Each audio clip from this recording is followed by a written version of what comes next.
2 घंटा रोज ईश्वर के लिए निकालना चाहिए। बूढ़ों के लिए नहीं, ये जवानों के लिए लिखा है। 25 से 50 वर्ष की अवस्था वालों के लिए लिखा है। कितनी भी व्यस्तता होए, लेकिन 2 घंटा प्रतिदिन ईश्वर के लिए निकालो। क्या करना? बोले 1 घंटा सत्संग रोज होना चाहिए और 1 घंटा व्यक्तिगत साधना रोज होनी चाहिए।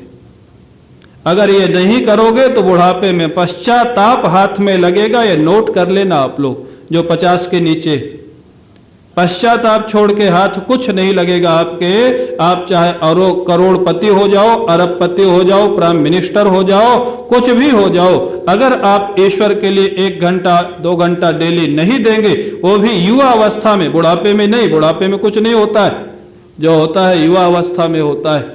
बुढ़ापे में कान से सुनाई नहीं देगा, आंख से दिखाई नहीं देगा, स्वामी जी क्या बोल रहे हैं समझ में नहीं आएगा। क्या करोगे बुढ़ापे में? युवा अवस्था में जो ईश्वर के लिए समय नहीं देता, बुढ़ापे में केवल पश्चाताप और रोना उसके हाथ लगता और कुछ हाथ नहीं लगता। ध्यान रखना। तो अभिप्राय क्या है? अपने मन को, हमारे जीवन का लक्ष्य क्या है? मनुष्य जीवन का लक्ष्य क्या है? आप अपने प्रसंग पे आ जाएं। मन को हम कैसे ठीक करें, मन को भगवान की ओर कैसे लगावे, क्योंकि ये मन ही सारी सफलता और सारी समस्या दोनों की जड़ है। ध्यान रखना, सारी समस्याओं की जड़ मन है और सारी सफलताओं की जड़ मन है। मन अगर आपका ठीक रास्ते पे चल पड़ा तो आप जैसा सफल कोई नहीं हो सकता है, और मन अगर विपरीत दिशा में चल पड़ा तो आपके जैसा समस्याग्रस्त कोई नहीं हो सकता है। ये मन ही जड़ है। तो पहले अपने जीवन का लक्ष्य निश्चित करो। आपके जीवन का लक्ष्य क्या है? और आप अगर कहें हमारे जीवन का लक्ष्य पैसा है, तो ये मनुष्य जीवन का लक्ष्य नहीं है। अर्थ एक पुरुषार्थ है चारों पुरुषार्थों में, लेकिन 4 हैं पुरुषार्थ। ध्यान रखना, केवल अर्थ ही पुरुषार्थ नहीं है। धर्म, अर्थ, काम, मोक्ष 4 पुरुषार्थ है। पहले धर्म है, बाद में अर्थ है, बाद में काम है, और अंत में क्या है? मोक्ष। और मोक्ष किसको बोलते? मोक्ष ब्रह्म का नाम ही मोक्ष होता है, आत्मा का नाम ही मोक्ष होता है, या सगुण की भाषा में राम का नाम ही मोक्ष। राम ब्रह्म परमार्थ रूपा। सगुण की भाषा में राम का नाम ही मोक्ष होता है, कृष्ण का नाम ही मोक्ष होता है। तो अंतिम पुरुषार्थ जीवन का क्या है? क्या अर्थ है या मोक्ष है? क्या है? मोक्ष है। प्रारंभ है धर्म से और समापन है मोक्ष से। अर्थ और काम बीच में है। बोले फिर ये बीच में क्यों लगा दिए? ये इसलिए लगा दिए गृहस्थ के लिए कि धर्म इत्यादि करने के लिए भी, गृहस्थ की ड्यूटी करने के लिए भी, बच्चों की पढ़ाई के लिए, समाज का एक स्तर रखने के लिए अर्थ की भी जरूरत है। लेकिन जरूरत से ज्यादा उसके पीछे मत लगो। और काम पुरुषार्थ का अर्थ है शरीर को स्वस्थ रखना। काम का अर्थ जो लौकिक काम आप लोग लगाते हैं वो नहीं है। काम माने कामना, काम माने आवश्यकता। आपको ठंडी लग रही है तो आपको गर्म कपड़ा चाहिए, आपको भूख लग रही है तो आपको भोजन चाहिए। आवश्यकता की पूर्ति ये काम पुरुषार्थ का उद्देश्य है। और काम पुरुषार्थ की सफलता जानते हो?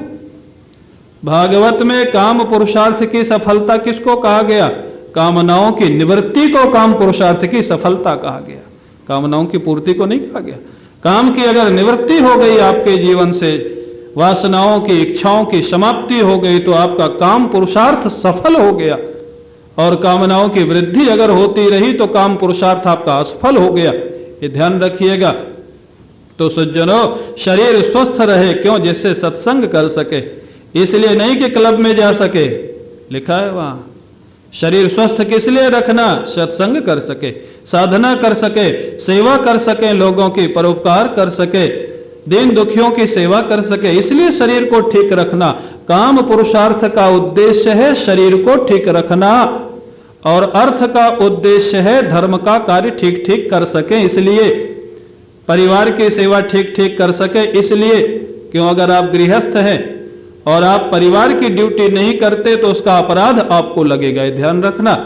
जो गृहस्थ आश्रम में गया है और जब तक बच्चे अपने पैरों खड़े नहीं हो जाते, शादी विवाह नहीं हो जाते, वो किसी काम में नहीं लग जाते हैं, तब तक उसके पहले जो पिता उनको त्याग देता है वो पिता को पाप लगता है, शास्त्र में लिखा है। लेकिन ये भी ध्यान रखना, जब वो अपने पैरों खड़े हो जाएं, उसके बाद भी जो चाबी नहीं छोड़ता उसको भी पाप लगता है।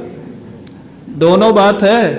अगर बच्चा संभालने लायक हो जाए, उसके बाद अगर वो चाहे माताएं हो चाहे पुरुष हो, सास बहू की तो सबसे बड़ी समस्या होती है। हमारे गुरुजी सुनाते थे, बोले एक महात्मा गए भिक्षा मांगने। सासू जी कहीं गांव की बात है, नदी स्नान करने गई थी, बहू घर में थी। बहू ने कहा महाराज अभी भोजन में देर है, 2 घंटे में आइएगा। बोले ठीक है। रास्ते से जा रहे थे तो सासू जी आ गई। बोले महाराज कहाँ गए थे? बोले आप ही के घर। बोले फिर लौट क्यों आए? बोले बहू ने कहा 2 घंटे में आना। बोले चलो हमारे साथ। ले आई। अब लेके घर में अंदर गई, 5 मिनट बाद निकली। बोले महाराज अभी तो 1 घंटा लगेगा भोजन में। अरे बोले तो वहां से काहे को लौटा लाए? तो मेरे को पहले से पता था, 1 घंटा मेरा और खराब कर दिया। बोले लेकिन 2 घंटे में भोजन मिलेगा ये कहने का भी अधिकार मेरा। वाले बच्चों को ड्यूटी, आप मैनेजर बन के रहो परिवार में, मालिक बन करके मत रहो। मालिक ठाकुर जी को रखो, ठाकुर जी के मैनेजर बन के आप रहो। ठाकुर जी कहते हैं 50 के बाद हम रिटायरमेंट आपको दे देते। भागवत में लिखा है 50 के बाद। क्यों महाराज? गवर्नमेंट तो 60 के बाद देती है, आप 50 में क्यों दे देते हो? ठाकुर जी आपके ऊपर दयालु है, कृपालु है। गवर्नमेंट रिटायरमेंट तब देती है जब आप काम करने लायक नहीं रहते हो। भगवान कहते हैं मैं रिटायरमेंट तब देता हूं जिससे परलोक के लिए भी कुछ कर सको। जब तक कुछ करने लायक हो उसके पहले रिटायरमेंट कर लो। इसलिए भागवत में लिखा है 50 के बाद अगर बच्चे, चलो 50 का अर्थ 50 ही नहीं है, 52 भी हो सकता है, 49 भी हो सकता है, 55 भी हो सकता है, लेकिन बच्चे संभालने लायक हो जाए। चलो आप कहेंगे बच्चों पे भरोसा नहीं है, तो ज्यादा से ज्यादा तुमको जितने अपने जीवन के लिए आवश्यक लगता है उतना अपना रख लो और भजन करो, बाकी बच्चों पे छोड़ दो। क्या बच्चों को तुम ही संभालोगे क्या? जब तुम्हारा शरीर नहीं रहेगा तब बच्चों को कौन संभालेगा? और जन्म लेते ही जिसके माता पिता चले जाते हैं उनको कौन संभालता है? हमारे माता पिता तो मैं 7 साल का था तब चले गए थे, दोनों चले गए थे। तुलसीदास जी के तो महाराज जन्म लेते ही चले गए। कौन देखा? आप ये मिथ्याभिमान मत पालिए कि हम नहीं होंगे तो क्या होगा। ये मिथ्याभिमान है सब व्यक्ति का। तो अपने जीवन का जो लक्ष्य है, प्रसंग पे आ जाइए। भगवान लक्ष्य है आपके जीवन का, भगवान। मोक्ष आपके जीवन का लक्ष्य है। केवल पैसा कमाना, परिवार का पालना ये आपके जीवन का लक्ष्य नहीं है, ये तो साइड का लक्ष्य है। एक ड्यूटी वो भी है आपके जीवन की, वो पूरी करके उसको छोड़ दीजिए। जीवन का लक्ष्य है भगवान। तो अब भगवान में मन को लगाना है। प्रश्न आ गया तो भगवान में, वो तो महाराज इसीलिए हम रोज प्रेमपुरी आ रहे हैं भगवान में मन में लगाने के लिए। कैसे लगावे? भगवान में मन को लगाना है तो देखो थोड़ा मनोवैज्ञानिक ढंग से विचार करना पड़ेगा और शास्त्रीय भी है। ये जो सारा संसार बना है 3 गुणों से बना है, सत्वगुण, रजोगुण और तमोगुण। और आप प्रायः ध्यान देंगे आपके चित्त में जब सत्वगुण का आधिक्य होता है उस समय आप कथा भी ठीक से सुन पाते, उस समय आपकी माला भी ठीक होती है, उस समय आपका पाठ भी ठीक होता है, उस समय आपका ध्यान भी लगने लग जाता है। क्यों? सत्व गुण का धर्म है प्रकाश और ज्ञान। ये गीता में सब लिखा हुआ, आप लोग सब जानते। सत्व गुण का धर्म है प्रकाश और ज्ञान, सुख, ये सारा सत्व गुण का धर्म है। अभिप्राय क्या है? मन को ठीक, ये जन्म से सत्वगुणी है, आपको पहले दिन बताया गया था। मन जन्म से सत्वगुणी है, हमने उसको रजोगुणी तमोगुणी बना रखा है। वापस उसको सत्वगुणी बनाओ। सत्वगुणी बनाने का उपाय, बोले 10 उपाय तो भागवत में लिखे हैं, बाकी बाद में और उपाय आपको बताए जाएंगे। एक श्लोक है भागवत के 11वें स्कंद में, शायद 13वां अध्याय या 14वां अध्याय में, आप देख लेना। 10 चीजें लिखी है मन को सत्वगुणी कैसे बनावे। आगमोपः प्रजादेशः, कालः कर्म च जन्म च, ध्यानम मंत्रोथ संस्काराः, दशैते गुण हेतवः। 10 चीजें हैं। आगम, आगम माने आप पढ़ते क्या हैं, सुनते क्या हैं। आप माने आप खाते क्या हैं, पीते क्या हैं। आगमोपः प्रजा, प्रजा माने आप किस कंपनी में रहते, किस माने मित्र वर्ग में रहते। प्रजा, देशा माने किस जगह रहते हैं, स्थान का भी प्रभाव होता है। देशा, आप प्रेमपुरी आएंगे तो आपका मन आधा तो अपने आप भगवान की तरफ चला जाएगा, और गलत जगह जाएंगे तो आधा अपने आप गलत तरफ चला जाएगा। ये स्थान का प्रभाव। तो ये स्थान आगमोपा प्रजा देशा काला, समय का भी बड़ा असर होता है। काला कर्म, इनकी व्याख्या में अलग अलग अभी करूंगा, पहले नोट कर लीजिए, 10 भागवत में पढ़ लेना। आगमोपा प्रजा देशा काला, काल माने समय, कर्म माने आप क्या करते हैं, कर्म च जन्म च, और आपका जन्म कैसे परिवार में हुआ है, इसका भी बड़ा भारी असर पड़ता है। ध्यानम, आप ध्यान माने ध्यान और चिंतन किसका करते, जो आपका ध्यान चिंतन होगा वैसे आपका मन बनने लग जाएगा। ध्यानम मंत्रोथ संस्काराः, मंत्र, आपका मंत्र कैसा है, रजोगुणी है, सत्वगुणी है, तमोगुणी। आप कहेंगे मंत्र भी तमोगुणी होते हैं, जितने तांत्रिक है ना इनके मंत्र सब तमोगुणी होते हैं। और ये तांत्रिक लोग अपनी तंत्र विद्या में ही मारे जाते हैं, कोई बुरा मत मानना। बहुत अच्छे एक संत हुए, वो चलो तंत्र तो उनकी सिद्धि थी, देवी की सिद्धि थी। ये जो पागल बाबा मंदिर है वृंदावन में, जो लोग गए होंगे, मेन रोड पे बहुत बड़ा मंदिर है, उनको देवी की सिद्धि थी, कामाख्या की। एक रूमाल था सिद्ध उनके ऊपर, उनके पास में, वो जिसके ऊपर घुमा दे कुछ कर दे उसका काम हो जाता था। करोड़ों करोड़ों की संपत्ति उनके पास थी। लेकिन आप जानते, उनके एक निकट सहयोगी ने हमको बताया, एक बार किसी सेठ का बहुत बड़ा काम कराने के लिए बाबा ने काली को नर बलि की मान्यता कर दी कि मैं तुमको मनुष्य बलि दूंगा अगर इसका ही काम हो जाएगा। काम तो हो गया। अब वो सेठ व्यवस्था नहीं कर पाया व्यक्ति की। अब वो जो महाराज ये तांत्रिक सिद्धियों का देखो परिणाम क्या होता, ये सच्ची घटना है। अब वो सेठ व्यवस्था नहीं कर पाया। अब जो बाबा थे वो तांत्रिक तो थे, लेकिन उनमें कुछ साधुता भी थी। वो वृंदावन को बहुत आगे बढ़ाना भी चाहते थे। जब नहीं वो व्यवस्था कर पाए, तब वो काली बोले कि अब नरबली की व्यवस्था का क्या हुआ। तो बाबा की तो बात होती थी। बाबा को अंत में कहना पड़ा कि अब मां मैं किसको पकड़ के लाऊं, वो सेठ तो किसी को लाया नहीं, आप मेरी बलि ले लीजिए। उसी में वो गए, उसी में उनका शरीर गया। ये उनके निकटस्थ सेवक ने बताया मेरे को आकर के। तो सज्जनों, ये आप कहेंगे मंत्र, ये मंत्र भी रजोगुणी, तमोगुणी और सत्वगुणी होते। मंत्र आपका कैसा है, आपका मन वैसा बनेगा। तो अब प्रारंभ से आ जाए। 10 चीजें हैं आपके गुणों को, मन में सत्व गुण बढ़ाने के लिए। आगम, आगम माने आप क्या पढ़ते हैं और क्या सुनते। आपका साहित्य क्या है, आप अच्छे महात्माओं की पुस्तकें पढ़ते हैं, या गीता भागवत रामायण पढ़ते हैं, या उपन्यास पढ़ते हैं, या कोई और इधर उधर के महाराज चीटिंग की पुस्तकें पढ़ते, क्या पढ़ते। आप सत्वगुणी ग्रंथ पढ़िए और सत्वगुणी प्रवचन सुनिए। पहला उपाय सत्वगुणी, महाराज गीता है, भागवत है, रामायण है। आप जानते हैं अगर आपका मन थोड़ा भी भगवान में लगता होगा ना, मैंने देखा है महाराज, रामायण का पाठ आप भाव से करें, जो जो प्रसंग आते हैं वो आकृति और वो भाव आपके चेहरे पर आते जाएंगे। विरह का प्रसंग होगा तो आंसू बहने लग जाएंगे, आनंद का प्रसंग होगा तो हंसी आने लग जाएगी। ये मन को सत्वगुणी बनाया कि नहीं पाठ ने?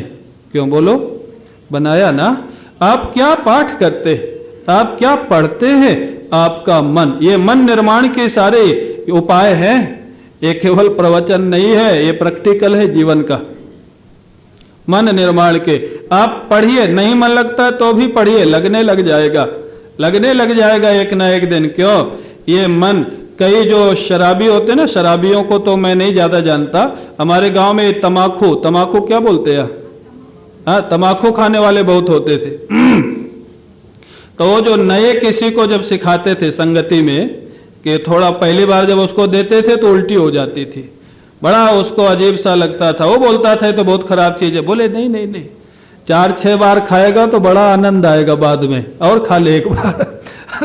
जब तमाकू खाते खाते 10 बार के बाद वो तमाकू जो पहले उल्टी कर देता था, और फिर तमाकू की इतनी आदत पड़ जाती, ये तंबाकू खाने वालों को देखा है महाराज, फिर इतने ये व्याकुल हो जाते हैं।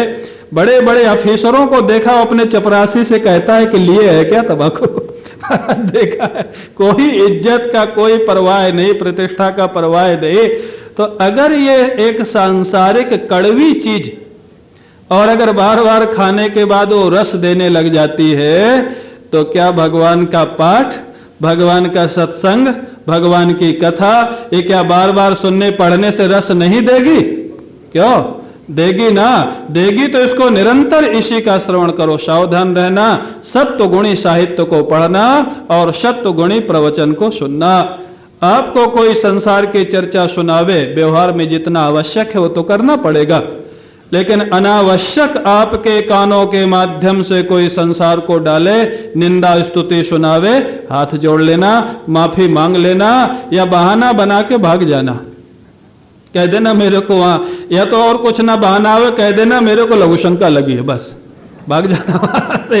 पाप नहीं लगेगा, मैं आपकी जिम्मेदारी लेता हूं।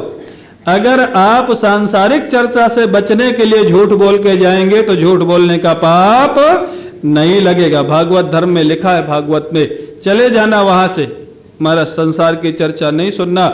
हमारे महाराज जी कहते थे, आपके दरवाजे पर एक टोकरी कोई कचरा डाल दे तो 10 दिन झगड़ा करते हो, और आपके दोनों कानों से कचरा आपके अंदर कोई डाल रहा है और आप उसका सम्मान करते हो।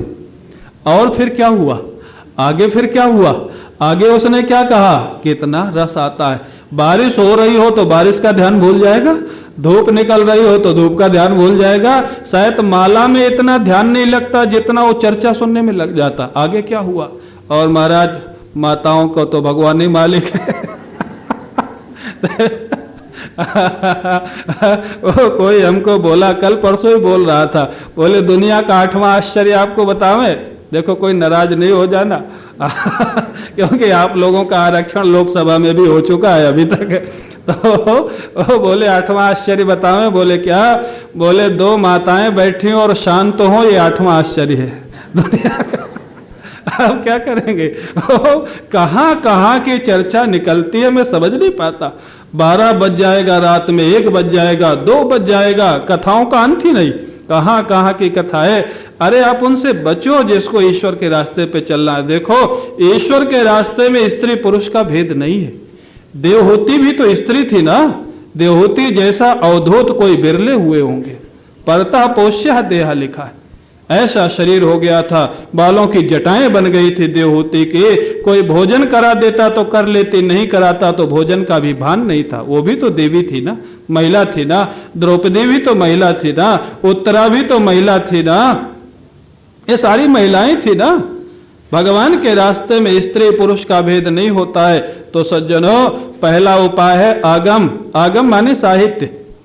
आप क्या पढ़ते हैं और क्या सुनते, सावधान रहना। सत्वगुणी चर्चा सुनना और सत्वगुणी ग्रंथों का अध्ययन करना, पहला उपाय। दूसरा है अप माने होता है जल। तो जल यहां उपलक्षण है, जल से भोजन का भी अर्थ लिया जाता है। आप क्या खाते, गीता में सब ये लिखा हुआ है। ये जो ज्यादा खट्टा होता है, ज्यादा कड़वा होता है, ये रजोगुणी भोजन है। और जो दुर्गंध युक्त होता है, जैसे लहसुन है, प्याज है या नॉनवेज है, और जो बासी होता है और जो जूठा होता है, ये बड़ी मुश्किल है। लहसुन प्याज से बचा जा सकता है, नॉनवेज से बचा जा सकता है, लेकिन आज के समय में जूठे से बचना क्यों? आजकल वो भोजन बैठाल के तो होता नहीं, क्या बोलते हैं उसको, बफर बुफे क्या बोलते हैं। जूता पहन के प्लेट लेके, बस कम से कम अभी प्रेमपुरी में तो मर्यादा बनी है कि देने वाले खड़े रहते हैं। नहीं तो सब अपने से निकाल निकाल के महाराज जिसका खत्म हुआ पहुंच गया। महाराज वो जो है ना, ये जूठे को गीता आप लोग सुनते हैं, पढ़ते हैं, उच्छिष्टम, उच्छिष्ट को तामसी भोजन के अंदर रखा गया है। आप अपनी संस्कृति भूलते जा रहे, पाश्चात्य संस्कृति के अंधानुकरण से आप अपनी संस्कृति भूलते जा रहे, जिसका दुष्परिणाम आपको हमको भोगना पड़ रहा है। और होता क्या है, ना तो हम पूरे पाश्चात्य ही बन पाए और ना पूरे हिंदुस्तानी ही रह पाए, बीच में लटक गए। उनकी जो अच्छाइयां हैं वो भी तो देखो ना, वो समय के पक्के होते हैं, वो महाराज प्राय ड्यूटी के पक्के होते हैं, मेहनती होते हैं, बदमाशी नहीं करते। उन लोगों के देश भौतिक दृष्टि से बहुत आगे।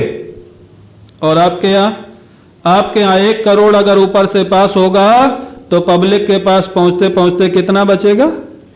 कितना बचेगा? 1 लाख मिल जाए तो बड़ी भारी ईश्वर की कृपा है। नहीं तो सब बांट, कितना बढ़िया बांट करते हैं महाराज। मैं तो एक बार, भगवान बचावे महाराज, सरकारी दफ्तरों में जाने से, जब मैं पढ़ता था वृंदावन में तो मोटरसाइकिल का लाइसेंस बनवाने गया। उस समय वो मोटरसाइकिल रखता था स्कूल जाने के लिए। तो अब जब गया तो उस समय लाइसेंस की फीस थी 35 रुपया, और वो मेरे से बोलता है कि 150 रुपया दे दो। जबकि ऑलरेडी मैं पहले सीख के गया था, टेस्ट देने गया था। तो मैंने कहा कि देखो 35 रुपया फीस है तो 50 ले लो, 60 ले लो, लेकिन 150 का क्या तुम्हारा गणित है? तो बोले जाओ जाओ जाओ, बाद में आना, आरटीओ साहब आएंगे, टेस्ट दे देना, पास हो जाना तो मिल जाएगा। बाहर एक व्यक्ति ने बताया कि आरटीओ साहब कभी पास नहीं करेंगे तुमको। तो मैं फिर उसके पास गया, मैंने कहा भाई तो 150 क्यों मांग रहा है? तो बड़ा गुस्साया वो मेरे ऊपर। बोले बाबा मैंने कह दिया ना कि जाओ तुम टेस्ट दे देना और ले लेना लाइसेंस, मत दो हमको पैसा। तो मेरे को लगा पैसा भी ले रहा है, डांट भी रहा है, कारण क्या है? मैंने कहा भाई तो 35 का 150 मांग रहा है, फिर डांट किस लिए रहा है? बोले मेरे को अकेले थोड़ा मिलेगा, ये सब बांटेंगे उसमें, मैं तो खाली कलेक्शन करता हूं। अब क्या करेंगे? ये जो दशा है देश की, ये पाश्चात्य देशों की तो नहीं है, थोड़ा बहुत है लेकिन इतना नहीं है जितना यहाँ है। तो सज्जनों, अच्छाई भी तो सीखो ना वहां से, अगर कुछ सीखना है तो। इसलिए खाना पीना आपका सात्विक होना चाहिए। जो जूठा है ना, जूठा, ये तामसी भोजन में आता है, ध्यान रखना। दुर्गंध युक्त भोजन और शराब इत्यादि, नॉनवेज और जूठा, ये सब तामसी भोजन है। बहुत ज्यादा चटपटा, बहुत ज्यादा खट्टा, बहुत ज्यादा कड़वा, जिसमें खाते जाएं और आंसू बहते जाएं और नाक से कुछ निकलता जाए, ये सब रजोगुणी भोजन है, ये राजसी भोजन है। और बोले ये दूध, घी, मक्खन, चीनी, मिठाई, ये सब कौन सा भोजन है? सत्वगुणी भोजन। आज सब इसी से परहेज करते। क्यों? दूध, घी, चीनी, मिठाई कोई खाता है? नहीं खाता है महाराज। या तो अपने से नहीं खाते या डॉक्टर साहब मना कर देते, नहीं खाना है। क्या परिस्थिति है? खाएंगे भी तो मलाई निकाल देंगे। अरे जो खाने की चीज है उसको तो बाहर निकाल देते, बोले मलाई निकाल दो। दो सज्जनों, सत्वगुणी, लेकिन वहां एक ध्यान रखना है, गीता में लिखा है कि ये सब है तो सत्वगुणी भोजन, लेकिन उतना ही खाना जितना स्वास्थ्य के लिए अच्छा हो। आप ज्यादा एकदम से घी खा जाओ, ज्यादा दूध पी जाओ तो बाद में डॉक्टर को मना करना ही पड़ेगा। आप थोड़ा थोड़ा खाओ ना। हमारे आश्रम में एक महात्मा था, अब भंडारा होता था तो उसका पेट खराब रहता था, पूड़ी नहीं खाता था, रोटी मांगता था। महाराज जी ने सुनाया, उड़िया बाबा जी एक दिन उसको बुलाए, बोले ब्रह्मचारी जब सब लोग पूड़ी खा रहे हैं तो रोटी के लिए क्यों परेशान है? बोले महाराज मेरे को पूड़ी पचती नहीं। बोले मैं बताता हूं ऐसे पचेगी। कैसे पचेगी? पचने का उपाय सुन लेना। सब लोग बड़े उत्सुक होंगे क्योंकि पचने की बड़ी समस्या है आजकल। तो खाने का बहुत है लेकिन पचता नहीं है। बोले पचने का उपाय मैं बताता हूं। क्या उपाय बताया? कोई दवा नहीं बताई, क्या उपाय बताया? बोले 8 की भूख, 8 पूड़ी अगर खा सकता है तो 4 पूड़ी खाओ, नहीं पचे तो मेरे पास आ जाना, जिम्मेवारी मेरी। कोई भी चीज खा सकते हो लेकिन लिमिट के अंदर खाओ ना।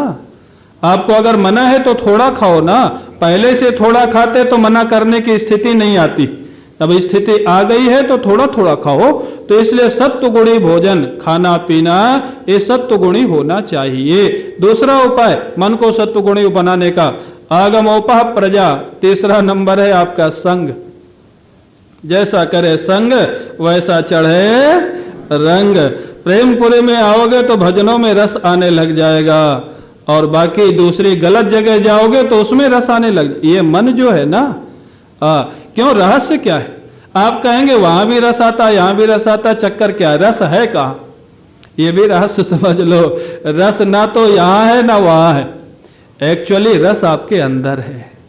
जहां मन एकाग्र होने लग जाता है वहां आपके आत्मा का प्रतिबिंब अंतःकरण पर पड़ने लग जाता है। रस स्वरूप है आत्मा, रसो वैसा, रसो स्वरूप है ब्रह्म, रसो स्वरूप है परमात्मा। उसका वो प्रतिबिंब जब आपके अंतःकरण पर पड़ता है तो रसानुभूति होने लग जाती है और आप सोचते हो रस बाहर से आ रहा है। तो इसलिए आपको माध्यम बनाना है, रस तो आपके अंदर है, इसलिए गलत माध्यम ना बना करके अच्छा माध्यम बनाइए। कहने का तात्पर्य ये। आप प्रेमपुरी में कथा भजन करने लग जाएंगे तो उसमें भी रस आने लग जाएगा, क्लबों में जाने लग जाएंगे तो उसमें भी रस आने लग जाएगा। एक सुनकर के आश्चर्य होता और देख के भी, क्योंकि अगर रस नहीं आता तो लोग जाएं क्यों वहां भी रस आता है, लेकिन वो रस जो है ना, रस अंदर है, रस बाहर नहीं है। इसलिए जब अंदर ही रस है तो गलत माध्यम क्यों चुनते हो रस को प्रकट करने का? अच्छा माध्यम चुनो ना, कथा चुनो ना, ध्यान चुनो ना, भजन चुनो ना। आप देखना अगर इसमें रस ना आवे तो मेरे पास आना आएगा। आप अच्छा माध्यम चुनो, इसलिए कहते हैं प्रजा संगति। आप लोग ऐसे मित्र ऐसे बनाओ जो आपको अच्छे रास्ते के लिए प्रेरणा दें। मित्र ऐसे मत बनाना। हमारे महाराज जी कहते थे अगर आप आगे बढ़ना चाहते हो तो अपने से आगे वालों का साथ करो, पीछे वालों का मत करना। पीछे वालों का साथ करना नुकसानदायक है, आगे वालों का साथ करना आपके लिए लाभकारी होगा। आगे वालों का माने जो स्वयं ज्यादा शांति का अनुभव कर रहे हैं, स्वयं ज्यादा भजन कर रहे हैं, स्वयं ज्यादा ठाकुर सेवा कर रहे हैं, स्वयं ज्यादा जो आपको अच्छे रास्ते के लिए प्रेरणा दें। मित्र ऐसे मत बनाना। हमारे महाराज जी कहते थे अगर आप आगे बढ़ना चाहते हो तो अपने से आगे वालों का साथ करो, पीछे वालों का मत करना। पीछे वालों का साथ करना नुकसानदायक है, आगे वालों का साथ करना आपके लिए लाभकारी होगा। आगे वालों का माने जो स्वयं ज्यादा शांति का अनुभव कर रहे हैं, स्वयं ज्यादा भजन कर रहे हैं, स्वयं ज्यादा ठाकुर सेवा कर रहे हैं, स्वयं ज्यादा अपने जीवन को कृतकृत कर रहे हैं, धन्यता का अनुभव कर रहे हैं, ऐसे लोगों का साथ करो ना। अगर गलत संगति पड़ गई, हमारे महाराज जी से आपने सुना होगा, एक बेचारा सामान्य परिस्थिति का व्यक्ति था। बाद में ये देखो लक्ष्मी का आना जाना ये किसी के बस में नहीं, आती है तो ऐसे आती है कि पता नहीं लगता, और जाती है तो भी ऐसे जाती है कि पता, वो महाराज उसका कुछ समय अच्छा आया, पैसे वाला हो गया। जब पैसे वाला हो गया तो ये क्लब वालों से, पैसे वालों से धीरे धीरे परिचय हो गया। अब वो क्लब का मेंबर बन गया। सारे क्लबों में खराब काम होता है ऐसा नहीं मैं कहता। अब वो क्लब वाले बोले कि आप सदस्य बन गए हो तो आना चाहिए क्लब में। ठीक है, जाने लग गया। बोले यहाँ आते हो तो कुछ खाना पीना चाहिए। बोले नहीं, मेरा नियम है, मैं बाहर का नहीं खाता। अच्छा, बोले बाहर का नहीं खाते हो ना? और बोले मैं घर के बाहर भोजन भी नहीं करता, मेरा नियम है, ठाकुर सेवा करता हूँ। बोले चलो कोई बात नहीं, आप फल ले आया करो घर में, घर से यहाँ बना लिया करो और खा लिया करो, उसमें क्या समस्या। आप खाली बैठे रहते हो तो अच्छा नहीं लगता है। वो फल खाने लग गया हमारा। बाद में लोगों ने कहा कि भाई तुम फल घर से ढो के लाते हो, हम यहीं दे दिया करेंगे, यहाँ के फल खा लिया करो। अब देखो पैसे का असर पड़ता है, जैसे पैसे का सामान आएगा उसका उपयोग वैसे ही होगा। मैं एक बार आश्रम में था, कई आश्रमों में प्राय देखा जाता है कपड़ों की गांठें रखी रहती हैं, रखे रखे खराब हो जाती है। काजू बादाम पिस्ता रखे रहते हैं, रखे रखे खराब हो जाते हैं, बाद में फेंकना पड़ता है, और ना कोई खा पाता है, ना किसी को उपयोग में आता है। मैंने एक दिन कहा ये खराब पैसे का काजू बादाम होगा, इसीलिए खराब हो गया ये। अच्छे पैसे का होता तो जरूर किसी को उपयोग में आ जाता।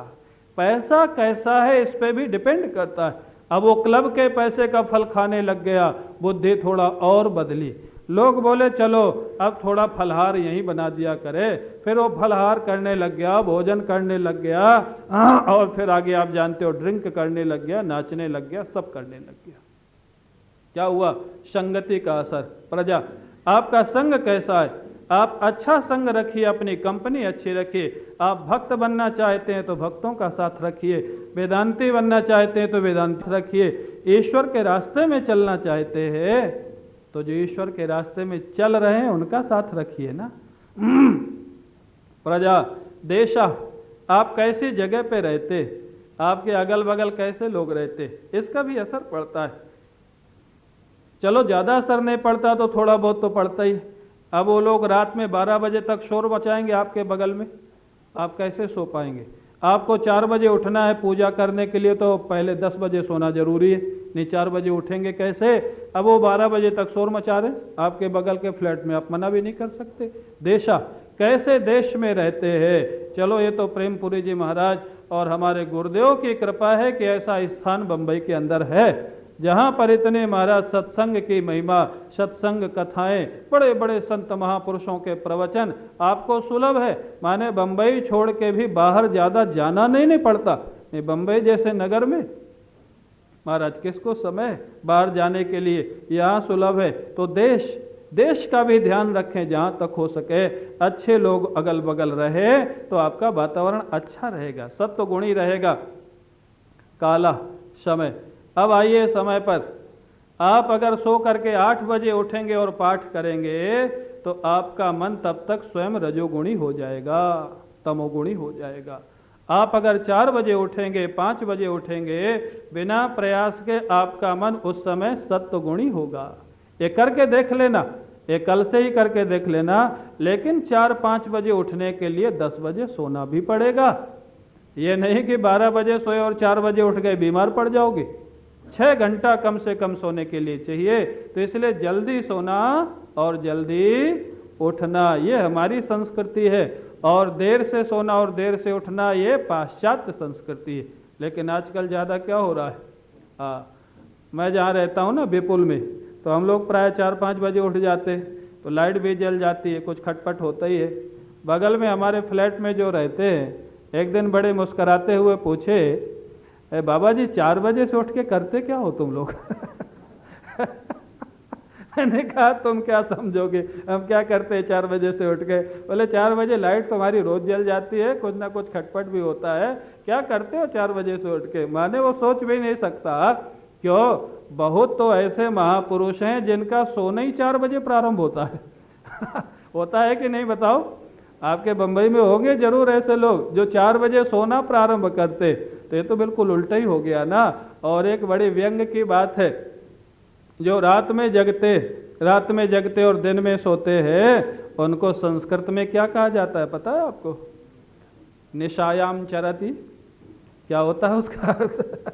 जो रात में जगे और दिन में सोए। निशाचर का अर्थ होता है जो निशा में, रात्रि में जगता है और दिन में सो जाता है।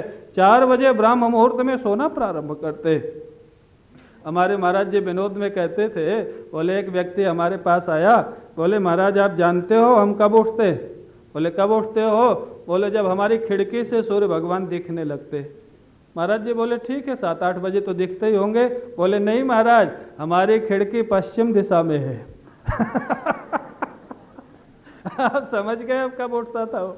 पश्चिम दिशा में खिड़की, माने शाम को दिखते होंगे सूर्य भगवान, तब वो उठता था। तब वो सोता होगा 4 बजे, 5 बजे, 6 बजे सुबह, तब वो उठता है देर से। तो सज्जनों, काला आप करके देखना। एक सच्ची घटना है, हमारे आश्रम में दिल्ली के एक भक्त आए, उनकी 8 बजे उठने की आदत थी। अब वो संयोग से कोई ठाकुर जी की लीला ऐसी थी, उस दिन से उनका थोड़ा जीवन भी बदल गया। हमारे आश्रम जो लोग गए, यहाँ कई लोग बैठे, शंकर जी का जो मंदिर है उसके बगल में एक कोठी, वहाँ पर उनको ठहरा दिया गया। अब सुबह गर्मियों में 4:30 बजे और ठंडियों में 5 बजे शंकर जी की आरती होती, और उस आरती में नगाड़ा बजता है, बड़े जोर से नगाड़ा बजता है, सारे आश्रम में सुनाई पड़ता है। अब वो बगल में ही कोठी उनकी, अब बजा नगाड़ा तो उनकी आँख खुल गई। अब आँख खुल गई तो वो स्वयं सुबह उठ के सुनाए। बोले जब आँख खुल गई तो मैं तकिया उठा के अपने कान के ऊपर रख लिया जिससे आवाज़ सुनाई न पड़े, लेकिन इतना जोर बज रहा था कि नींद टूट ही गई, उठ नहीं पड़ा। जब उठ गया फिर बोले बाहर जब घूमा उस समय आश्रम में, अपना आश्रम बहुत बड़ा है, बाहर कहीं वॉकिंग करने की जाने की ज़रूरत नहीं, अंदर ही 900 मीटर का राउंड है, अंदर आश्रम के अंदर। बोले उस दिन जब मैं अंदर घूमा सुबह 5 बजे उठ के, इतना रस आया कि अगले दिन से बिना कहे उठने लग गया सुबह। आप करके देखना, सुबह 4 बजे उठ के, चलो मैं कहता हूँ माला मत करना, आचमन करके हाथ मुंह धो के आसन पे बैठ जाना, आधा ध्यान आपके बिना प्रयास के लग जाएगा। वातावरण में सत्व गुण होता है उस समय। ये काल आप अगर 8 बजे उठेंगे तो पूजा में आपको सपोर्ट नहीं मिलेगा। 4 बजे 5 बजे उठ के करेंगे, आपको ध्यान में भजन में सपोर्ट मिलेगा। आप करके देखना। तो ये है काल। आगमोपह प्रजादेशा कालः कर्म। आप करते क्या है? इसका भी बड़ा भारी एक रोल है आपके जीवन के लिए, मन के निर्माण के लिए। करते क्या है? आप अगर कोई गलत धंधे में लगे हुए हैं तो 19 घंटा गलत धंधा और 1 घंटा सत्संग, ये तो बराबर हो जाएगा प्लस माइनस। बिजनेस भी करो तो अच्छे ढंग का करो थोड़ा, जिसमें बहुत ज़्यादा बदमाशी न करनी पड़े, बहुत ज़्यादा धोखाधड़ी न करनी पड़े, बहुत ज़्यादा लोगों को ठगना न पड़े। बिजनेस करना धर्म है, लेकिन करते क्या है? और 1-2 घंटा सेवा में दे दो तो कहने क्या है? साधन भजन के साथ साथ आप कहें कहाँ सेवा करें? घर में तो हमारी श्रद्धा नहीं किसी पर। क्यों? बड़ा कठिन है आज। सेवा के लिए श्रद्धा भी तो चाहिए ना। अरे घर में श्रद्धा नहीं तो प्रेमपुरी में आके करो, यहाँ जरूरत है सेवा की। हमारे आश्रम में आ जाओ, यहाँ करो, वृंदावन में करो। सेवा की तो बहुत जरूरत है सब जगह। अगर सेवा करने लग जाओ 1 घंटा रोज नियम से, तो आपका देख लेना 1 साल, लेकिन ध्यान रखना सेवा में कोई स्वार्थ ना हो। सेवा में अगर स्वार्थ नहीं होगा, 1 साल 6 महीने के अंदर आपका माला में मन लगने लग जाएगा। और नहीं लगे तो मेरे को आके मिलना तुम। लेकिन निस्वार्थ सेवा 1 घंटा, ज़्यादा नहीं, 1 घंटा निस्वार्थ सेवा करो। या संकल्प ही करना है तो ये संकल्प करो, मेरी इस सेवा से मेरे ठाकुर जी प्रसन्न हो। ये संकल्प करो, मेरे गुरुदेव प्रसन्न हो, मेरे ठाकुर जी प्रसन्न हो। ये करो कर्म। आप करते क्या है? इसलिए क्यों? साधक के लिए 2 बात बड़ी महत्वपूर्ण है। परीक्षित ने जो पहला प्रश्न पूछा भागवत में महाराज सुखदेव जी से, बड़ी सुंदर बात है, सीखने लायक बात है। परीक्षित ने पूछा क्या करें और क्या ना करें। हम लोग प्रायः महापुरुषों से ये तो सीख लेते हैं, ये करें, ये करें, ये करें, ये करें, और ये ना करें, ये प्रायः न तो पूछते हैं और बताया भी जाए तो प्रायः मानते नहीं। आप घड़े में ऊपर से पानी भर रहे हो, घड़े में नीचे से छिद्र है, पानी निकलेगा या रुकेगा? क्यों भाई? निकलता जाएगा। इसलिए 20 वर्ष हो जाते हैं माला करते करते, वेदांत चिंतन करते करते, कोई फल दिखाई नहीं देता। क्यों? ऊपर से भर रहा है, नीचे से निकल रहा, प्लस माइनस बराबर होता जा रहा है। इसलिए महाराज कुछ करो, निस्वार्थ होके करो, जो नहीं करना है वो मत करो।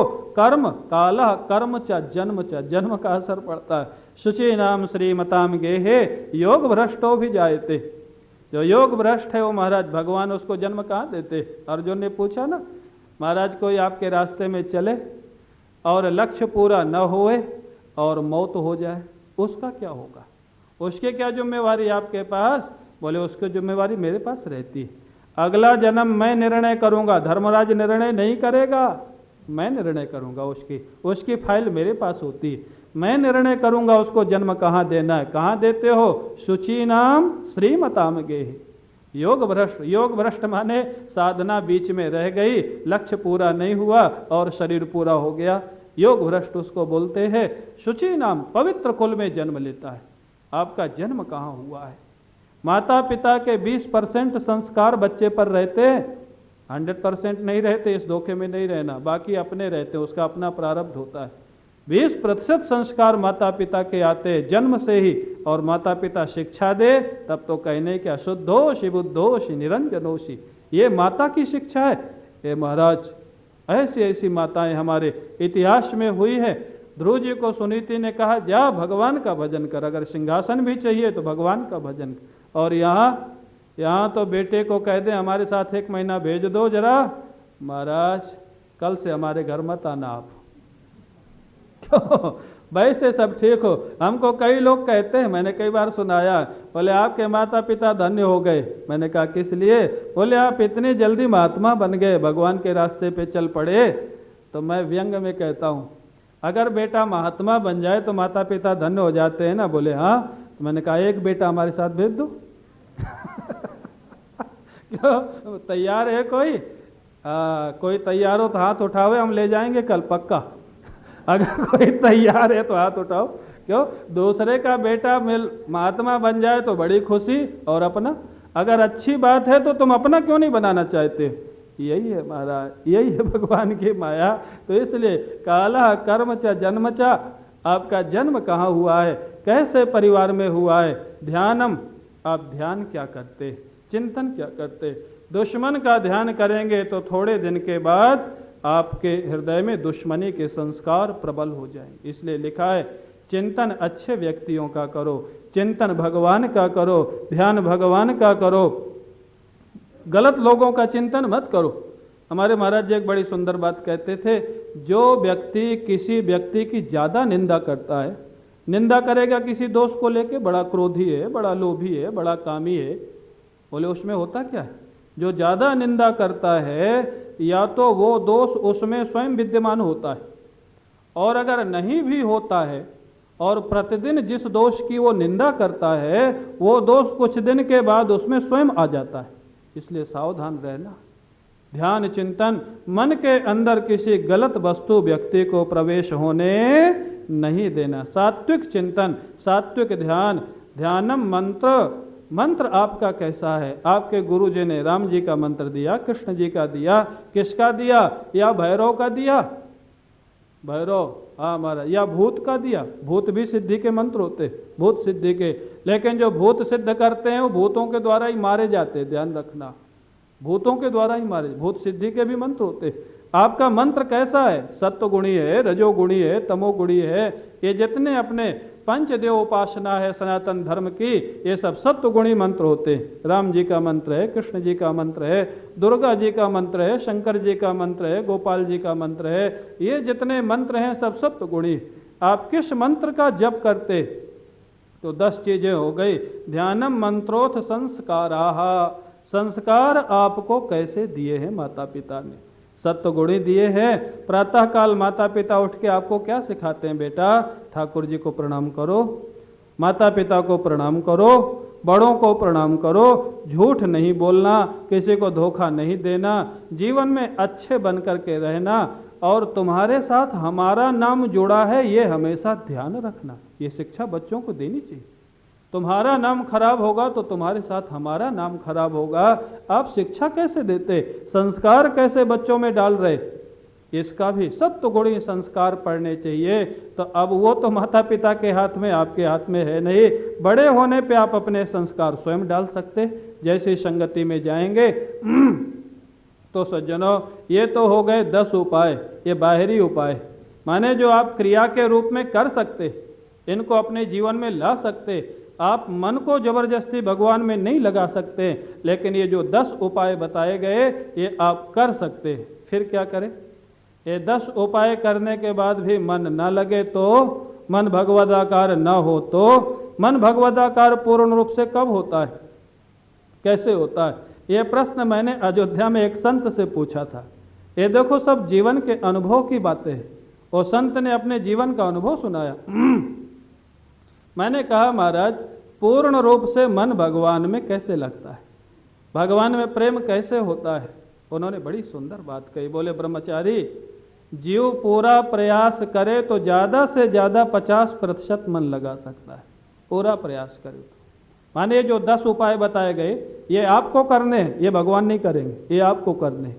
10 उपाय आपको करने हैं जो बताए गए सत्वगुण बढ़ाने के लिए। और बोले अगर पूरा प्रयास करे तो 50% लगा सकता है, बाकी बोले जब भगवान देखता है उसका एक नन्हा सा बालक इतना प्रयास कर रहा है तो भगवान को करुणा आती है। आपका छोटा सा बच्चा आपके लिए बहुत बड़े बड़े काम करने की भले योजना ही बना रहा हो, करना पा रहा हो, अच्छी योजनाएं हो, तो आप उसकी योजना को सफल बनाने में सहयोग करोगे कि नहीं? क्यों भाई, अपने बच्चे की योजनाएं सफल बनाने में सहयोग करोगे कि नहीं, बोलो करोगे ना। तो जो परम पिता परमात्मा है, जो अपने दुष्ट बेटों से भी प्रेम करता है, जो अपने विरोध करने वालों से भी प्रेम करता है, आप योजनाएं बनाओ, पूरा प्रयास करो। और संत ने कहा फिर वो जो कृपालु परमात्मा है उसको दया आती है। ये इतना हाथ पैर पीट रहा है, अब इसका काम एक दिन बना देना चाहिए। फिर क्या करेगा वो, कोई ना कोई घटना करेगा, कोई ना कोई ऐसा अनुभव करा देगा। और जहां उसने अपनी कृपा का अनुभव कराया, पूज्य राधा बाबा जी महाराज ने बड़ी विलक्षण बात लिखी है। बोले ईश्वर कृपा का अनुभव कैसे अनुभव करने का, बोले बंगाल के लाला बाबू उनका नाम था, वृंदावन में रंग जी के बगल में उनका मंदिर। ओ महाराज भगवान के प्रेम में सर्वस्व छोड़ के, आपको पता, और प्रतिदिन सोचते थे वो दिन कब आएगा जब मैं सब छोड़ करके वृंदावन जाऊंगा, राधे कृष्ण जपता हुआ ब्रजवासियों की मांग करके मधुकरी खा करके जीवन बिताऊंगा और ब्रज में निवास करूंगा। एक दिन प्रातःकाल बैठे थे, सेवक को लगा स्नान में देर हो रही है। सेवक ने डरते डरते कह दिया, बाबूजी समय हो गया है। बस सेवक के माध्यम से उनको लगा वृंदावन के ठाकुर का आदेश आ गया कि वृंदावन जाने का समय, बाथरूम नहीं गए, उसी समय पलंग से उठे और वृंदावन की यात्रा कर दी। वृंदावन पहुंच गए, सारी संपत्ति बेच करके पैसा मंगा लिया। ठाकुर जी का मंदिर, आज मंदिर है वो लाला बाबू का, रंग जी के बगल में बना है। ये कोई थोड़ी देर 150-200 वर्ष पहले की घटना है, कलयुग की घटना है। ठाकुर जी की प्राण प्रतिष्ठा हुई। लाला बाबू बड़े प्रेमी भक्त थे, बोले प्राण प्रतिष्ठा तो हो गई, माघ का महीना था, ठाकुर जी को मक्खन का भोग लगाते थे। लाला बाबू ने कहा अगर प्राण होगा, आप जानते हो जिस शरीर में प्राण रहता है उसमें गर्मी रहती, और जिससे प्राण निकल जाता है वो ठंडा हो जाता है। बोले इनको मक्खन का भोग तो लगाता हूँ, इनकी प्राण प्रतिष्ठा तो हो चुकी है, अगर वास्तव में इनमें प्राण होगा आ गया होगा तो भोग के साथ साथ एक दिन इनके सिर पे मक्खन रखूं, अगर गर्मी होगी तो मक्खन पिघलेगा। देखो महाराज, भक्त आज भगवान की परीक्षा लेने के लिए तैयार है और भगवान भक्त को अपनाने के लिए तैयार है, परीक्षा देने के लिए तैयार है। और लाला बाबू ने भोग भी लगाया और थोड़ा एक मक्खन का टुकड़ा ठाकुर जी के सिर पे रख दिया। देख रहे हैं खड़े खड़े क्या उसका परिणाम होता है।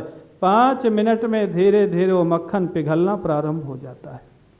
लाला बाबू की आंखों से आंसू बहने लग गए, साष्टांग लेट गए प्रभु के चरणों में, प्रभु मैं अपराधी हूं, आपकी परीक्षा मैंने ली, आप मेरे परीक्षा दिया आपने।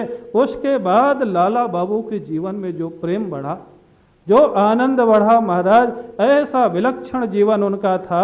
आज भी अनेक लोग उनके पुस्तकें पढ़ते, अनुकरण करते, तो कहने का अभिप्राय क्या है, ये 10 उपाय आपको करने होंगे, और 10 उपाय जब आप करेंगे तो मैं आपको विश्वास दिलाता हूं ईश्वर कोई ना कोई लाला बाबू जैसी घटना आपके जीवन में करेगा और आपका मन हमेशा के लिए कृष्णाकार हो जाएगा, रामाकार हो जाएगा, ब्रह्माकार हो जाएगा और हमेशा के लिए आनंदित हो जाएगा। तो सज्जनों, ये सारा मन का खेल है, सारी मन की लीला है। आप अपना मन अपने प्रयास के द्वारा अपने वश में रखिए।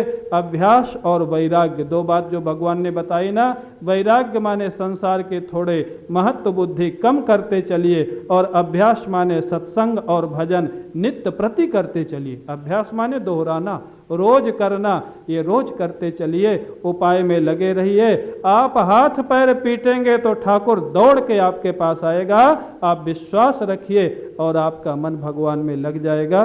तो सज्जनों, इन 3 दिनों के अंदर मन क्या है और मन के महाराज संसार में जाने का कारण क्या है और मन को हम भगवान में कैसे लगा सकते हैं, ये चर्चा आपस में हुई।